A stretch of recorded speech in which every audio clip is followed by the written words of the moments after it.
The police commander, as I was saying, was shot by persons believed to have murdered a 59-year-old farmer. Now, the second officer, who was also shot, is said to have been attacked by armed robbers, and he actually has pellets lodged in his eyeballs. Now, today, a regional security council meeting has been concluded to deal with that particular situation. Before I engage Adam Bona further on this, listen to the Municipal Police Commander of Ejura Sechidumase, Chief Superintendent Kumeku Richardson, who tells JoyNews that about a lot more about that robbery. And he says that robbery and other crimes are nagging areas that need intensive focus. 7:30, we received a call that armed robbers has broke the road. That's the scarf where the forest, and the team that on patrol at that area went to see or to clear the road for the vehicle to go. So when they reached there, they only suddenly, I think the robbers were in the bush, so they just fired.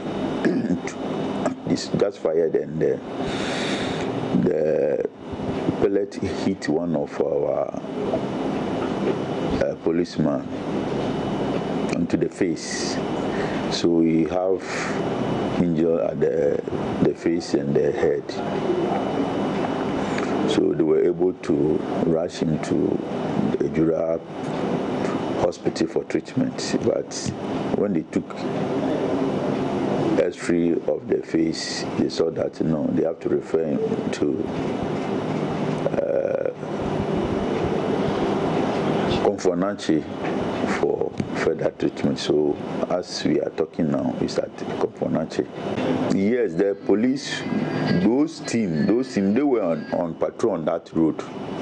So when they get the information, they move to the scene.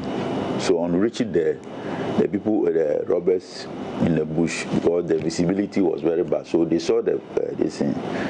They saw the police men arriving there. Then they start shooting, and our men also replied. But very unfortunate, the bullet hit one of the corporal face, and went, as I said, when we took the X-ray, we saw that the pellet some is on the eye, the right eye. So because of that, they refer him to the Konfonachi for further treatment. Oh, robbery will be happening there, but this one was seemed different, because yesterday, for instance, after we were able to send our colleague to the Konfonachi, we went to the scene to see what's actually happening. So when we went there, we saw that there is a Benz cargo truck. Also in the bush, the lights were on. So when we went for the inspection, we saw that there is a dead body at the front inside the scene, and there was gun shots on the windscreen. So we saw that the dead body, the person who was dead in the front seat must be the driver. The bullet hit the head.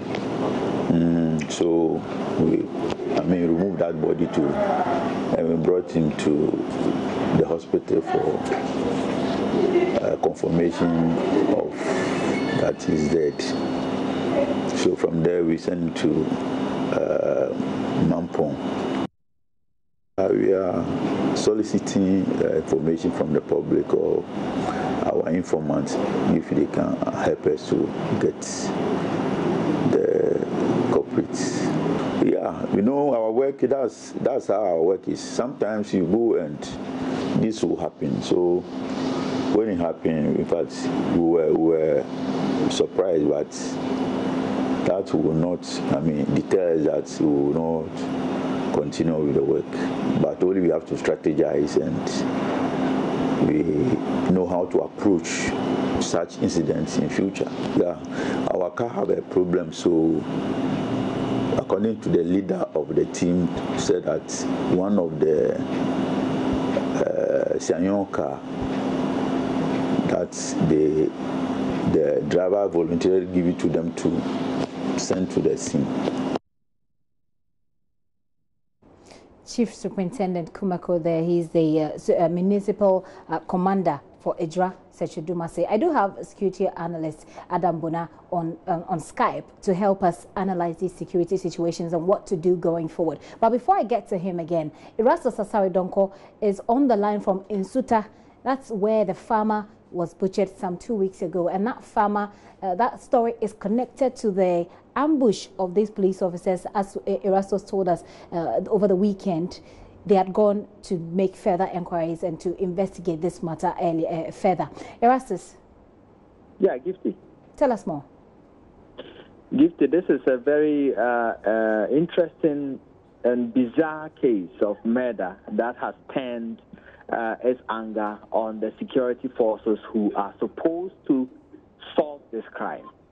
Now, this incident started with the butchering of the farmer, and this act, heinous crime, was done in the presence of his 18-year-old son. And so the son is telling me right now that his hands were tied behind him as he watched them butcher his father to death. And then they came to him, beat him with a metal cable till he passed out, and they thought he was dead.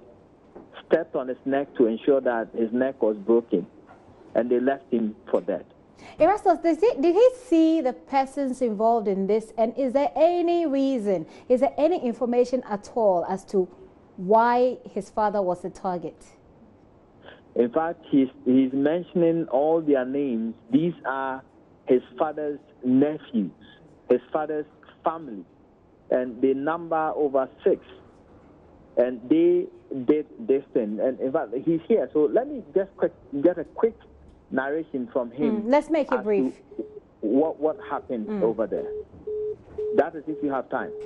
Yes, let's make that. We can do it briefly, Erastus. Right.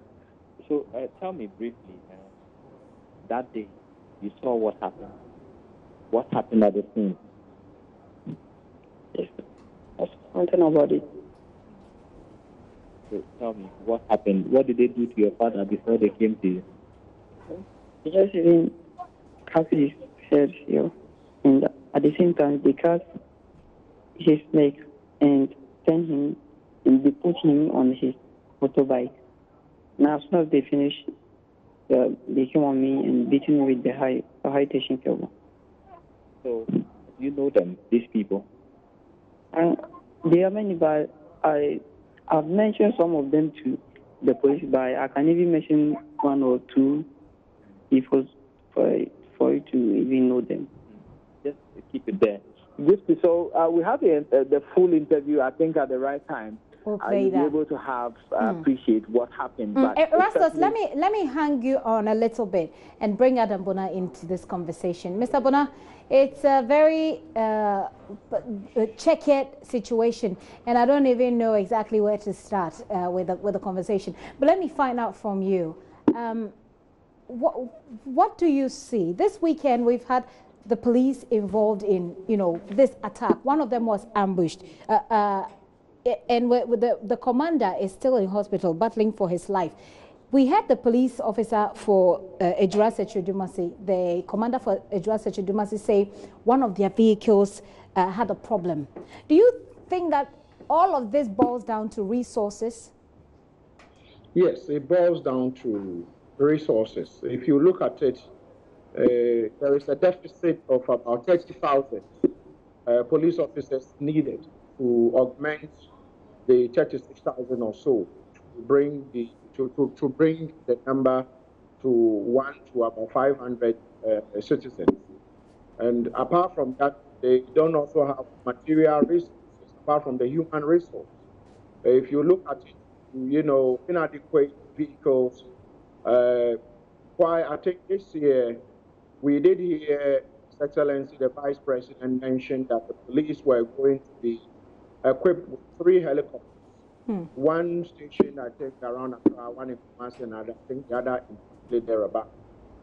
listening to the account from the police officers, if we had this choppers in, from what the Richardson chemical or so, Yeah.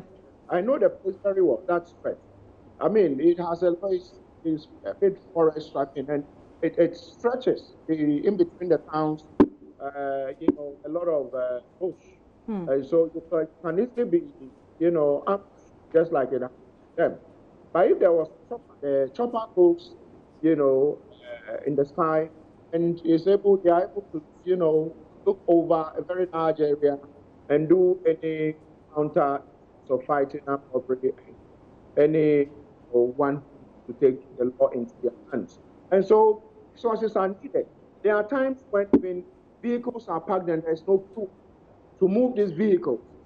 So whilst we are asking for justice for those who have been shot by the police, we should also be asking the executive, the government, to put in a lot more resources, even though I am aware some resources have come in this year. Some have some motorbikes, 200 vehicles recently were, given out there. And I think the police is expecting another some vehicles in December. But the choppers and the other ones, we are expecting them to hit Ghana as soon as possible to transform the police in terms of crime fighting.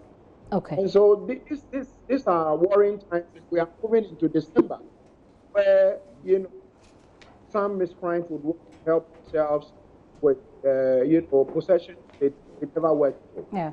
And so we expect that the IGP and management would do another deployment. We saw when the increased crime came up recently, so that we won't have any situations coming up for Christmas. Yeah. Mr. Bonas, we'll say a very big thanks to you for the time and the patience in helping us, get these perspectives, these expert perspectives on all of these issues.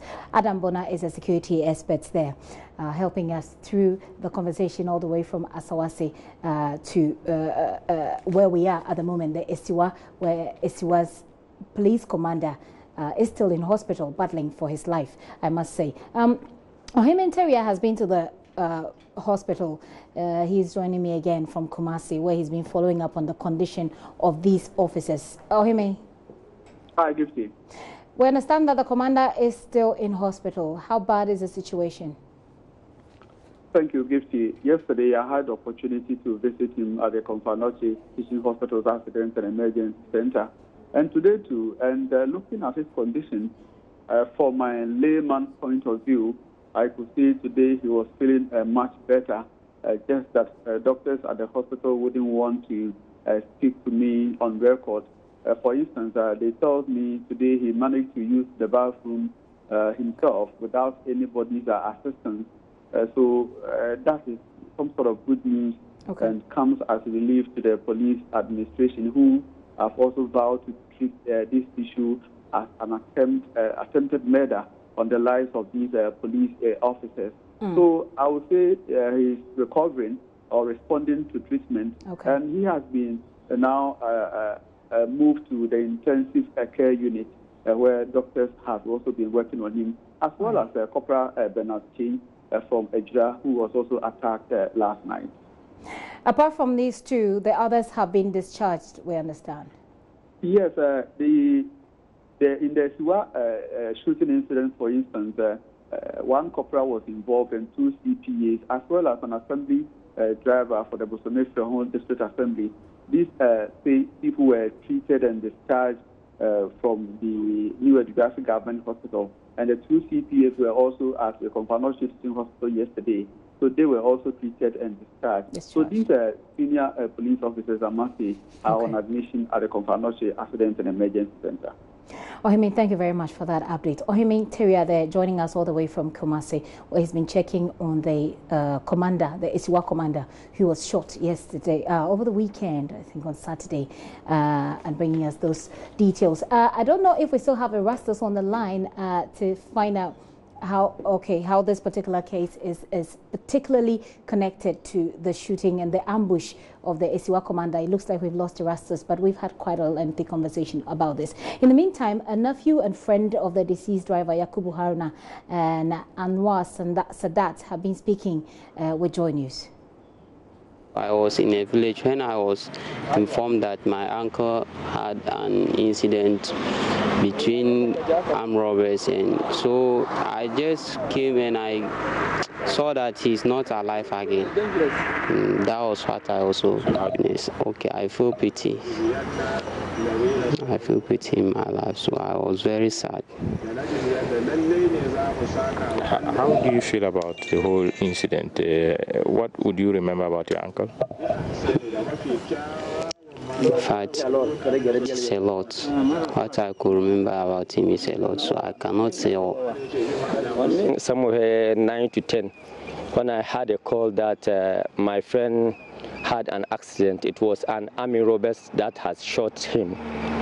So in fact, I was very, very shocked when I heard it. So I said that it was night, so I couldn't come. So it was this morning that I called my friend that this is what I heard. So he should let us come to Edra so that we see what happens. In fact, when we came, we saw that what we have been told is true. So he has kicked the bucket. Well, what I heard from those that are there was that, in fact, he was struggling with them. He was driving. So they are stopping him. I hope he was struggling. He was, struggling to pass. In fact, he didn't stop.